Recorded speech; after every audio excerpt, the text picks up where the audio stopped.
तो स्वागत है आप सभी का आज के सेशन में, जिसमें आप आज समझेंगे राहु केतु का बहुत इंटरेस्टिंग सीरीज जो आज से शुरू होगा। सबसे पहले राहु केतु को आप एकदम सिंपल देसी भाषा में समझेंगे ताकि आप ज्योतिष को रट्टा ना लगाना पड़े, एकदम सिंपल वे में। तो शुरू करते हैं। नंबर वन, आप इतना याद रखें कि हमारे जिंदगी में जो कुछ भी अच्छा या बुरा होता है उसका कनेक्शन हमारे माइंड से होता है, और हमारे माइंड का कनेक्शन हमारे मन से है। मन का मतलब है चंद्रमा। और हमारा मन ज्यादा से ज्यादा किस डायरेक्शन में जा सकता है, पॉजिटिव और नेगेटिव।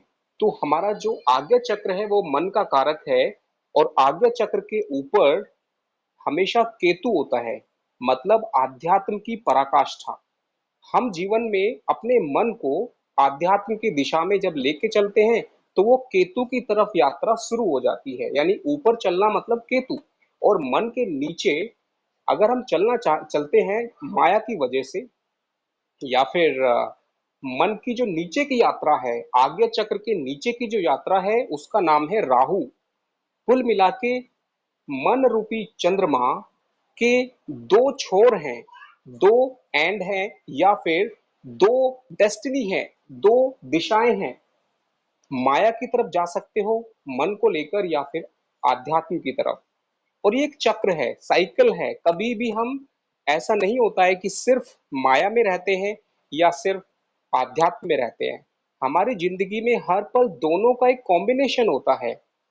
अगर कोई इंसान सिर्फ आध्यात्म में रहेगा तो वो इस माया की दुनिया में सफल नहीं हो सकता। इसलिए आध्यात्म में भी अगर सफलता पानी है तो माया को भी समझना होगा।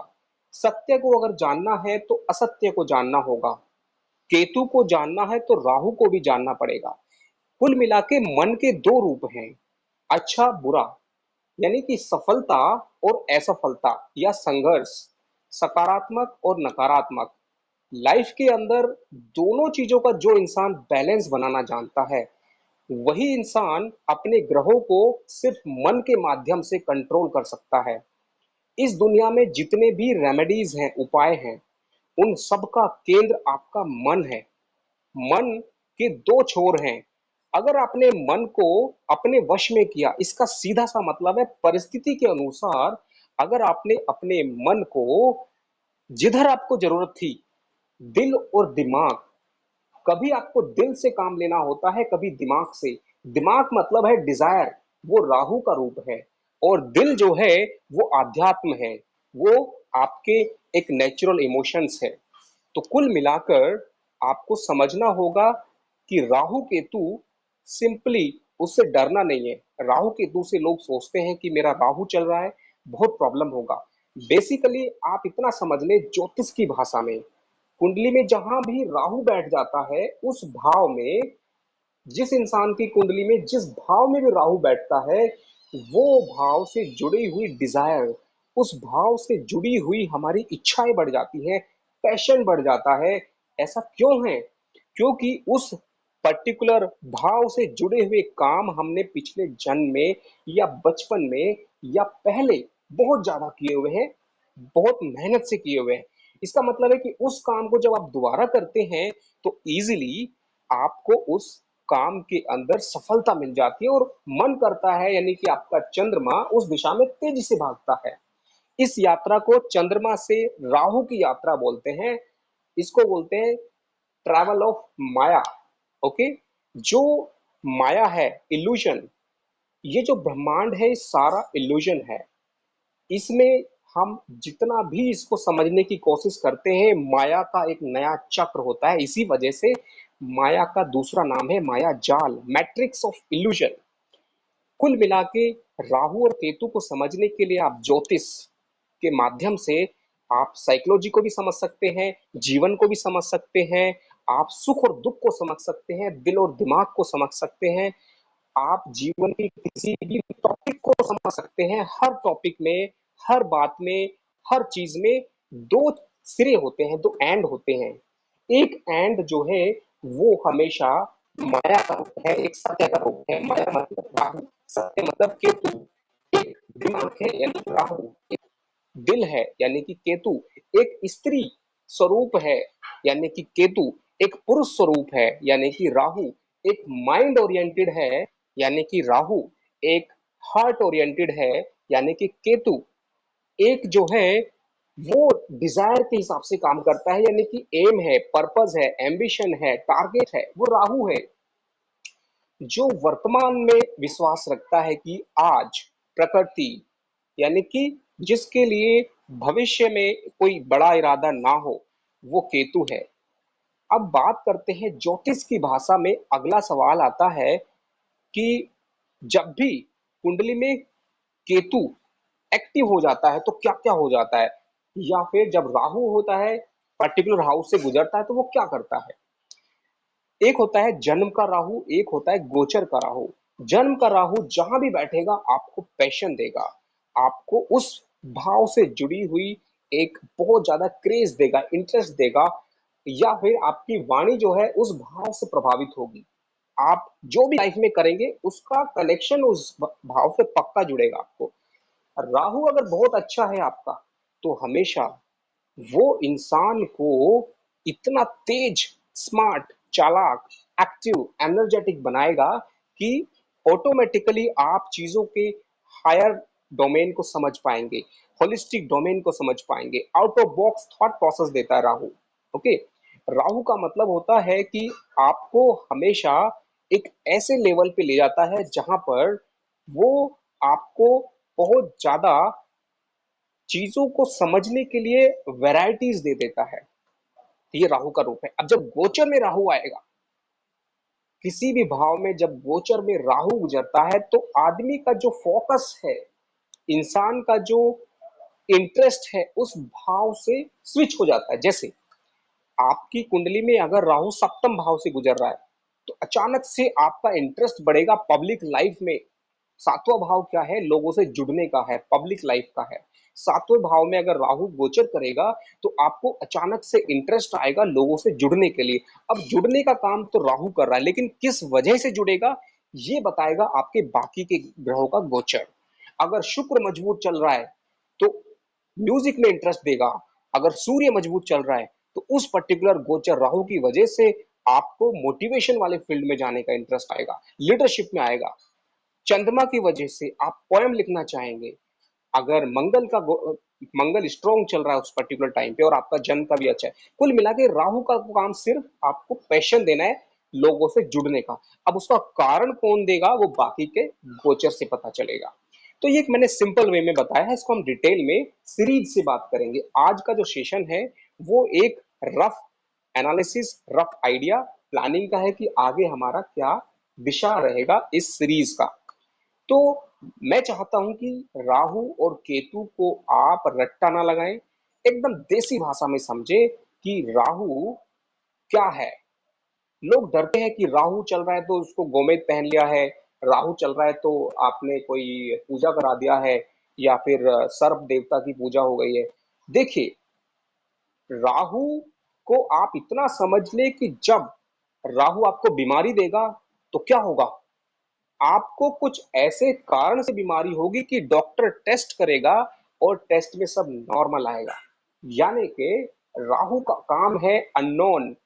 ओके, दैट वे राहु का मतलब है कि आप हमेशा उस तरह से समझ सकते हैं। ओके।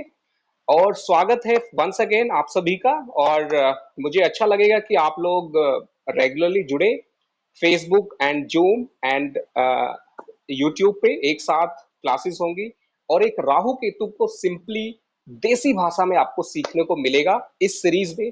और आने वाले टाइम में अलग अलग टॉपिक पे हम चलेंगे, अलग अलग टाइम पे एस्ट्रोलॉजी का एक सीरीज होगा, एक टाइम पे योगा एंड लाइफ स्किल्स का होगा, एक टाइम पे good parenting and miscellaneous topics का होगा। तो कुल मिला के ये जो टाइम है particularly evening, that is for particularly astrology. तो आज से हम शुरू करेंगे राहु केतु। राहु केतु का मतलब है कि हमारी लाइफ में किस तरह से ज्योतिष की भाषा में राहु क्या है, देसी भाषा में क्या है, प्रैक्टिकल लाइफ में क्या है। आप कलर वाइज अगर देखेंगे तो जो इंद्रधनुष के 7 रंग हैं उन 7 रंगों को विजिबल स्पेक्ट्रम बोलते हैं, यानी कि आंखों से वो दिखते हैं। लेकिन अगर आप 7 रंगों के पार का रंग देखेंगे जो दिखता नहीं है बट है, वो क्या है? जैसे VIBGYOR, VIBGYOR, V for violet, उसके परे, बियॉन्ड जो रंग है दैट इज अल्ट्रा वायलेट, और आर मीन्स रेड, रेड के बियॉन्ड इंफ्रारेड। और अनिता जी ने कुछ क्वेश्चन पूछा है, प्लीज रिपीट द क्वेश्चन, मैं थोड़ा पढ़ नहीं पाया हूँ। और आप लोग सवाल पूछ सकते हैं, कोई भी क्वेश्चन आपकी लाइफ से जुड़ा हुआ। Okay, and thank you Shailendra Yadav ji, and very happy to see you here. तो आपका कोई भी क्वेश्चन है राहु केतु से जुड़ा हुआ, लाइफ से जुड़ा हुआ, या फिर किसी भी एस्ट्रोलॉजिकल पॉइंट से जुड़ा हुआ, तो आप पूछ सकते हैं। Okay, now again I want to explain simply कि राहु केतु किसी इंसान को नुकसान कब करते हैं, आप देसी भाषा में समझ लीजिए। ओके, इसका मतलब है कि जब भी कोई इंसान, राहु देता है पैशन, किसी चीज में इंटरेस्ट लेना। जरूरत से ज्यादा जब इंसान किसी चीज में एडिक्शन हो जाता है, किसी को खाने का एडिक्शन हो सकता है, किसी को पढ़ाई का एडिक्शन हो सकता है, किसी को कुछ भी करने का एडिक्शन हो सकता है। अगर वो एडिक्शन चाहे कितना भी अच्छा क्यों ना हो, अगर जरूरत से ज्यादा बढ़ जाता है तो वो नुकसान करता है, और उसी नुकसान को हम राहु की वजह से नुकसान बोल सकते हैं। जैसे सवाल पूछा है राम कुमार जी ने, राम कुमार जी सबसे पहले आपका स्वागत है। You have asked the question that Mars with Rahu in 12th house. Very nice question. Mars means आपका जो एनर्जी है, फिजिकल, आपका जो एक एनर्जी लेवल है, प्लस राहु क्या कर रहा है, उसको एम्पलीफाई कर रहा है। इसका मतलब है अंगार योग। और वो कहां पे बना है? 12th हाउस में। और 12th हाउस क्या है? हमारे दिमाग का सबकॉन्शियस माइंड, बैकग्राउंड में हर टाइम पे क्या चलता रहता है। जिस इंसान के 12वें भाव में अगर मंगल राहु बैठा हो, उसके दिमाग में तूफानी विचार चलते रहते हैं, और वो कब सफल होंगे? जब वो लगन पे उसका इफेक्ट होगा। अगर शनि प्रभावी है, लग्नेश प्रभावी है, तो जो 12वें भाव के विचार है वो जरूर असर करेंगे। दूसरी बात, मंगल राहु जब 12वें भाव में जाएगा, अगर यहाँ पे इसका नलिफिकेशन कॉम्बिनेशन नहीं है अंग इसका मांगलिक योग का, तो मंगल का 12वें भाव में होना मांगलिक इफेक्ट देता है। और ये अच्छा योग हो सकता है अगर इस कॉम्बिनेशन के ऊपर बृहस्पति की दृष्टि हो, या फिर किसी केंद्रीय त्रिकोण के मालिक के साथ वहां पे बैठा हो। तो राहु का आदत क्या है कि जिस भाव में भी बैठता है, उस भाव से जुड़े हुए फल देगा, और जो उसको देखता है, यानी कि राहु का सिर्फ काम है एम्पलीफिकेशन, उस चीज को बढ़ा देना। मंगल मतलब फायर, फायर को बढ़ा देगा 12th हाउस में। और 12th हाउस क्या है? आपके खर्च करने की टेंडेंसी, आपके सोने की टेंडेंसी, आपको अचानक से आप क्या इंटरेस्ट आता है, आपका सबकॉन्शियस माइंड कहाँ चलता है, आप दूसरों के बारे में बैकग्राउंड में क्या सोचते हैं। सामने कुछ बोलते हैं, वो 7th हाउस है, लेकिन बैकग्राउंड में क्या सोचते हैं, वो 12th हाउस है। तो 12th हाउस में मंगल राहु क्या करता है? इंसान डोमिनेट करना चाहेगा, उसकी इच्छा रहेगी कि दूसरों को डोमिनेट करे, फ्रैंकनेस रहेगी, एनर्जी लेवल रहेगा, कुछ करना चाहेगा, आराम से नहीं बैठेगा। All these factors will come, and if you want to know in detail, तो उसको चार्ट से बताया जा सकता है। तो अल्टीमेटली आने वाले सीरीज में ट्राई करेंगे कि वन बाय वन हम सीक्वेंस से जाएंगे। और अगर आवाज का कुछ प्रॉब्लम है, आज प्लीज आप मुझे बता सकते हैं कमेंट बॉक्स में कि मेरी वॉइस रिलेटेड या कोई भी आपका कोई सजेशन हो सकता है। ओके, सो बेसिकली आपको आने वाले टाइम में राहु को हाउस वाइज हम बताएंगे कि राहु लगन में होगा तो क्या करेगा, सेकेंड हाउस में, थर्ड हाउस में, इस सीरीज को लेके चलेंगे। प्लस प्रैक्टिकल वे में, देसी भाषा में, जैसे जब हम खाना खाते हैं, तो आपका जो खाना है उसमें आप देखेंगे जो बहुत ज्यादा out of box thought process से कनेक्टेड फूड हो सकता है। Means it is something like outside food, fast food, packaged food. This particular type of food is related to Rahu. आप सोचेंगे कि जब जिससे आपको एडिक्शन होने की इच्छा हो, आपने देखा होगा कि जो फास्ट फूड है या कुछ ऐसे फूड जिसमें ऐसी चीजें मिलाई जाती हैं जिससे आपको एडिक्शन आता है, that is because of Rahu. Okay, second house में किसी के राहु बैठा हो तो फूड एडिक्शन होगा, थर्ड हाउस में राहु बैठा हो तो इंसान को अपने हाथ से या उसकी बॉडी से कुछ करने का एडिक्शन होगा, फोर्थ हाउस में राहु बैठा हो तो उस इंसान को हमेशा कुछ ऐसी चीजों का एडिक्शन होगा जिससे उसको लगातार प्लेजर की डिमांड होगी। फिफ्थ हाउस में राहु होगा तो एंटरटेनमेंट, स्पोर्ट्स। सिक्स हाउस का राहु जो है इंसान को फाइटिंग स्पिरिट देता है और इतनी ज्यादा देता है कि उसके शत्रु बन जाते हैं। सेवेंथ हाउस का राहु इंसान को एडिक्शन देता है दूसरों से जुड़ने का। That may be A relationship factor, अगर वो इंसान जरूरत से ज्यादा लोगों से जुड़ता है। Okay. And Lalit Tyagi ji welcome. आपने पूछा है sun with Rahu in ninth house. Very good question. Rahu gives a thought process about religion. Okay. दूसरा क्वेश्चन भी मैं साथ में पढ़ देता हूँ नहीं तो ये चला जाएगा। वी हियर अबाउट राहु काल। मैं पढ़ नहीं पाया हूँ संध्या जी, प्लीज आप दोबारा से क्वेश्चन पूछना। जूम पे क्वेश्चन पूछा है तो ललित त्यागी जी ने जो पूछा है मैं पहले उसका जवाब दे देता हूँ। राहु नाइन्थ हाउस में क्या करता है? धर्म से, लाइफ से, फिलोसफी। बिकॉज नाइन्थ हाउस क्या है? लाइफ फिलोसफी एंड धर्म एंड लाइफ लाइक जजमेंट, न्याय करने की इच्छा और हायर नॉलेज, हायर एजुकेशन। जब सूर्य राहु के साथ वहां पे बैठता है तो इंसान को ट्रेडिशनल पढ़ाई में इंटरेस्ट नहीं होता है, ट्रेडिशनल तरीकों में इंटरेस्ट नहीं होता, आउट ऑफ बॉक्स जाने की इच्छा करता है। और सूर्य क्या है? सूर्य होता है इंसान की ईगो या फिर आई एम या फिर साइन होने की कैपेसिटी।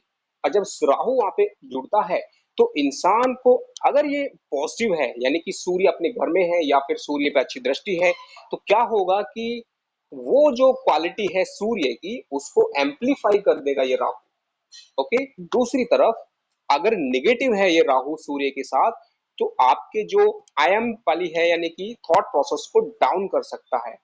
आपके अंदर जो एम्बिशन या एम्बिशियस नेचर होगी उसको कम कर सकता है अगर निगेटिव राहु होगा। पॉजिटिव होगा तो आपको बहुत हाईली एम्बिशियस बनाएगा, आपको इतना एम्बिशियस बनाएगा कि आप मतलब जेब में एक पैसा नहीं है और आप सोचेंगे कि बहुत बड़ा कुछ करना है। लाइफ रिलेटेड आपके दिमाग में आइडियाज बहुत आएंगे क्योंकि नौवां भाव, नाइन्थ भाव होता है लाइफ रिलेटेड चीजों को सोचने का, समाज के बारे में, देश के बारे में। सूर्य जब वहां पे बैठ जाता है राहु के साथ तो इंसान को मन करता है कि मैं इस देश का राजा बन जाऊं, मैं प्राइम मिनिस्टर बन जाऊं, मैं ये कर दूं, मैं वो कर दूं। नाइन्थ भाव का मतलब है एकदम बड़े चीजें, चाहे वो हायर नॉलेज है, चाहे वो हायर थॉट प्रोसेस है, चाहे वो कुछ भी हो सकता है। तो ये मैंने छोटा सा एक्सप्लेन किया है but with chart it can be explain in more detail. तो होपफुली मेरा मकसद है कि आप इतना समझ लें कि राहु से डरना नहीं है। राहु सिर्फ एक एम्पलीफायर है। किसी की कुंडली में अगर राहु की वजह से प्रॉब्लम है तो आपको सिंपल टिप्स मैं आपको बताऊंगा। जैसे आप याद रखें कि राहु अच्छा या बुरा सिर्फ हमारे थॉट प्रोसेस से है। ओके। हमारे माइंड का कंट्रोल अच्छा होगा तो राहु पे कंट्रोल अच्छा होगा। हम खुद डर जाएंगे तो राहु हम पर हावी हो जाएगा। केतु भी वैसे ही होता है, वो बाद में मैं बताऊंगा केतु सीरीज में। अगला सवाल पूछा है विवेक सिंह जी ने, Chandra Ketu in ninth house. Very good question. अगर चंद्र केतु नाइन्थ में है तो राहु चला जाएगा थर्ड हाउस में। और राहु थर्ड हाउस में इंसान को इंटरेस्ट देगा मीडिया में, मोबाइल का इस्तेमाल, फिंगर्स का इस्तेमाल या फिर कोई डांसिंग, एनीथिंग, एनी क्रिएटिविटी। उस इंसान को कुछ मतलब इनिशिएटिव्स बहुत ज्यादा लेगा और साथ में वो ब्रेविटी फैक्टर बढ़ जाएगा। और चंद्र और केतु नाइन्थ में है, ऐसे इंसान का भाग्य बहुत ज्यादा फ्लक्चुएट होता है। चंद्रमा का मतलब है एक बैलून, चंद्रमा का मतलब है पानी, यानी कि सिचुएशन के हिसाब से ढल जाएगा, चेंज हो जाएगा। आज क्या है कल क्या है, नो वन नोस। जिस इंसान के भाग्य में चंद्रमा बैठा है उस इंसान का जो भाग्य है वो एक बैलून की तरह है, जो कभी भी बहुत बड़ा हो सकता है, कभी छोटा हो सकता है। And suddenly change in luck. Okay. अगला सवाल पूछा है एट हाउस शनि बुध सूर्य। एट हाउस क्या है हमारी? that is actually our hidden talent. Eighth house is our very passion about our hidden creativity. Okay. Eighth house is actually tendency to go into detail, tendency to think about something beyond. अब वहां पे शनि बुध सूर्य बैठा हुआ है तो eight house के अंदर शनि जो है वो हमें उम्र बढ़ाने वाला होगा। हमें साथ में जो है एक फियर फैक्टर देगा, इंसान अननेसेसरी डरेगा। लाइफ में एक फियर फैक्टर रहेगा, उसको हर चीज में डरेगा उसके अंदर। और देखिए राहु काल होता है, जैसे समझ लीजिए कि हर दिन की जो शुरुआत है, अगर आज संडे है तो संडे में जब सूर्योदय होगा, वहां से लेके जो स्टार्टिंग का जो टाइम है उसका जो मालिक है वो सूर्य है। लेकिन पूरे दिन के अंदर एक टाइम होता है जब हमारे जो प्लानेटरी सभी ग्रहों का जो सीक्वेंस है, यानी कि स्टार्टिंग जो होगी वो सूर्य का टाइम से होगा, उसके बाद उसका सीक्वेंस है, सूर्य के बाद ये मंगल आएगा। तो अभी जो राहु काल है, राहु काल का मतलब होता है बेसिकली एक ऐसा टाइम जिसके अंदर वाइब्रेशंस, अगर मैं साइंटिफिक वे में बोलूं, हर दिन में क्या होता है कि जो शुभ ग्रह का टाइम है, जब हम मुहूर्त देखा जाता है तो शुभ ग्रह के टाइम पे जो वाइब्रेशंस हैं वो कम फ्लक्चुएट होती है, उनका जो वेव लेंथ है वो कम होता है। इस वजह से उस टाइम पे जो भी हम डिसीजन लेते हैं वो हमारे सही दिशा में जाने की संभावनाएं बढ़ जाती है, क्योंकि ज्यादातर लोगों का चंद्रमा क्योंकि कमजोर है, जिसका ज्यादातर लोगों का होता है, चंद्रमा कमजोर होने की वजह से राहु उन लोगों को ज्यादा नुकसान करता है। अब उस दिन के अंदर ऐसा टाइम जब राहु काल में एक डिसीजन लिया जाए, वो टाइम पे प्रॉब्लम बढ़ जाएगी। इसलिए इतना भी सीरियस नहीं होता है, बट जिन लोगों का वाकई में चंद्रमा कमजोर है, वाकई में बहुत अनस्टेबिलिटी है, या फिर कोई आप बड़ा काम करने जा रहे हैं, मुहूर्त का इंपॉर्टेंस है, तो पक्का राहु काल देख के आपको यूज होगा। तो राहु काल का मतलब है the time which is very much highly sensitive, not to decide, not to take decision, not to do something, not to like it's like sensitive for mind. So your mind is very strong, then you can do anything. Remember always, ये जो सारे मुहूर्त हैं, ये सारी चीजें हैं, ये एक कड़वा सच ये है कि आपका माइंड अगर बहुत स्ट्रांग है, आपके चंद्रमा के ऊपर अच्छी पॉजिटिव एनर्जी है, तो आपको मुहूर्त का भी इतना जरूरत नहीं पड़ेगा। पर्टिकुलरली दोज थिंग जो आपके लिए है, आपने तो डिसीजन ले लिया, लेकिन प्रॉब्लम क्या है, आपने अपने बच्चों के लिए डिसीजन लिया है, उनका हो सकता है प्रॉब्लम हो। इसीलिए आपका इंडिविजुअल जहां पे आता है, no issues, you can do anything any time, because it's a mind matter, mind का गेम है सब कुछ। इसीलिए राहु केतु भी उन लोगों को ज्यादा नुकसान करते हैं जिनका माइंड थोड़ा सा अनस्टेबल है। बहुत ज्यादा हम छोटी छोटी चीजों को, आपने देखा होगा बहुत लोग छोटी छोटी चीजों में टेंशन लेते हैं, बहुत ज्यादा परेशान होते हैं, तो समझ जाइए कि उनका चंद्रमा कमजोर है। ओके, चलिए अगला सवाल शैलेंद्र यादव जी ने पूछा, Shani Mars Ketu Rahu in 12th house of Scorpio लग्न। देखिए मंगल लगन जो है अगर वृश्चिक है, देन 12th हाउस में तुला राशि आएगी, वहां पर शनि उच्च का होगा मंगल के साथ। मंगल क्या है, एक्सेलरेटर है कार का, और शनि क्या है, ब्रेक है। जब दोनों ग्रह एक साथ बैठते हैं तो इंसान के सबकॉन्शियस माइंड, क्योंकि 12th हाउस क्या है, सबकॉन्शियस माइंड है, वहां पर वो इंसान का दिमाग कभी तो लगेगा, सडनली एक एक्सीलरेटर देता हूं मैं गाड़ी में, यानी जिंदगी में या थॉट में या एक्शन में, सडनली वो बहुत तेजी से चलेगा। और क्या होगा, शनि भी बैठा हुआ है साथ में। अब क्या होगा, सडनली अगर किसी इंसान को उसके मन में एक, शनि क्या करता है, फियर फैक्टर लेके आ जाएगा। अचानक से किसी ने उसको कन्विंस कर दिया कि तुम जो तेजी से चल रहे हो, तुम्हें एक्सीडेंट हो सकता है, तो उसके दिमाग में फियर आ जाएगा। तो शनि क्या करता है, आपको अचानक से आपकी स्पीड को कम कर देगा लाइफ को। या फिर इसको हम ज्योतिष की भाषा में बोले तो जिंदगी आपकी कैसे चलेगी, सडनली तो आप कभी कभी तो बहुत तेजी से चलना चाहेंगे, बट एक टाइम आएगा जब आपको बहुत स्लो हो जाना पड़ेगा, आपके बहुत सारे काम अटक जाएंगे।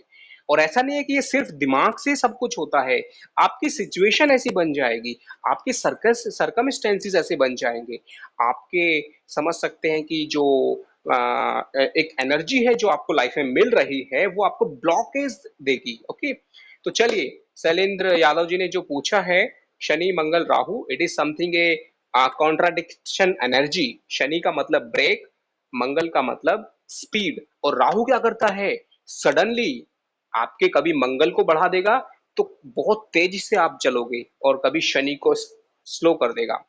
बट ये जितना मैंने बताया है, it is like very shortcut explanation, until you see the chart you can not explain to the point effectively. Vivek Singh ji ने पूछा है, which factors are consider to see spiritual gain. Very good question. देखिए spiritual gain करने के लिए astrologically अगर हम सोचे तो 8th हाउस क्या है, हमें जो चीजें दिखती नहीं है मेटरलिस्टिक एंगल क्या है? जो हमें दिखता है, और जो दिखता नहीं है वो है एट हाउस। एट हाउस अगर स्ट्रांग है, जैसे कि ओशो, उनका एट हाउस बहुत स्ट्रांग था, वहां पे स्वग्रही प्लैनेट, ओके, और साथ में वहां पे कई प्लैनेट का कॉम्बिनेशन बहुत अच्छा था, केंद्र और त्रिकोण के। तो सेम वे स्पिरिचुअल गेन का एक नंबर वन आता है, एट हाउस अच्छा होना चाहिए। दूसरा, स्पिरिचुअल गेन के लिए, क्योंकि गेन वर्ड जुड़ गया है इसमें, जब गेन वर्ड जुड़ गया है यानी कि फायदा होना चाहिए स्पिरिचुअलिटी के फील्ड में, तो हमें देखना होगा कि शनि जो कर्म का मालिक है उसका कनेक्शन एट हाउस से बनना चाहिए, प्लस आपको पॉजिटिव एनर्जी देना चाहिए टेंथ हाउस के थ्रू।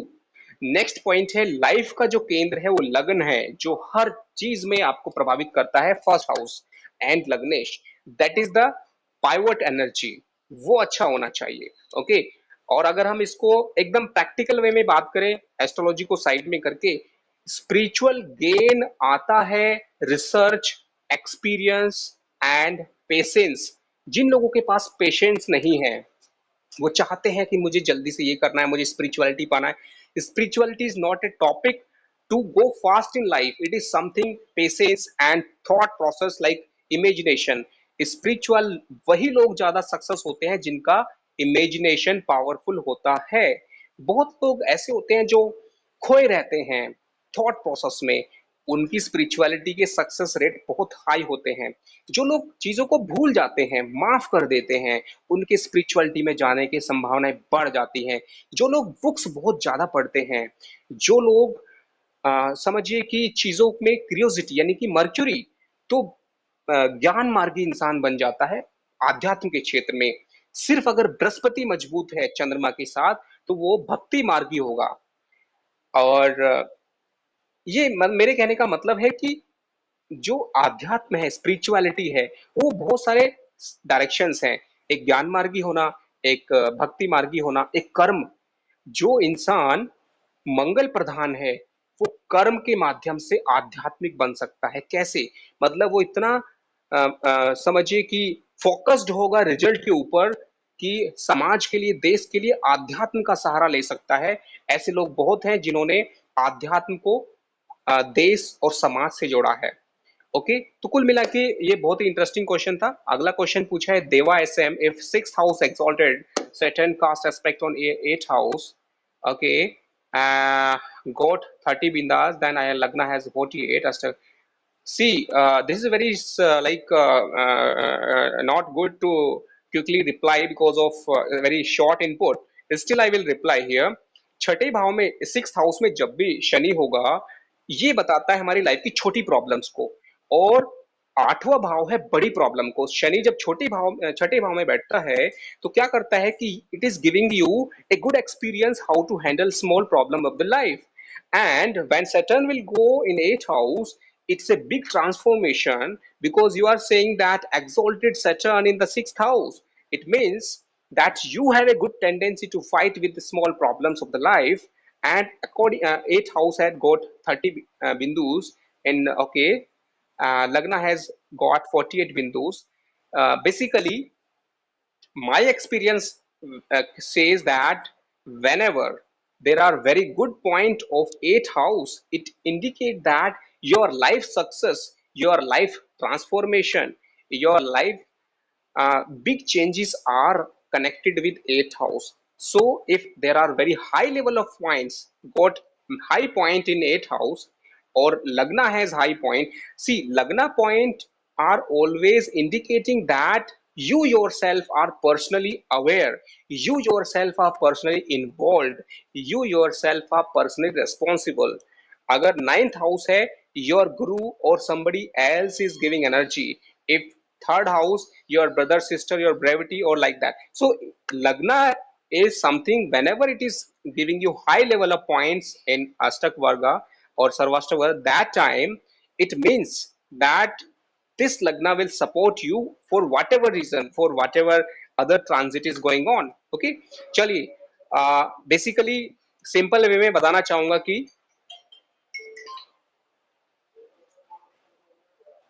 ओके, जस्ट ओके, या, सो होपफुली आज के लिए इतना ही, और आप लोग सवाल कमेंट बॉक्स में भेज सकते हैं, I will try to reply. और आज मैंने जस्ट काफी दिन के बाद स्टार्ट किया। अनीता जी ने कुछ क्वेश्चन पूछा था, तो मैं चाहूंगा प्लीज अनीता जी फिर से क्वेश्चन पूछिए। आपका क्वेश्चन का मैं जवाब नहीं दे पाया। और बाकी और किसी का भी क्वेश्चन है?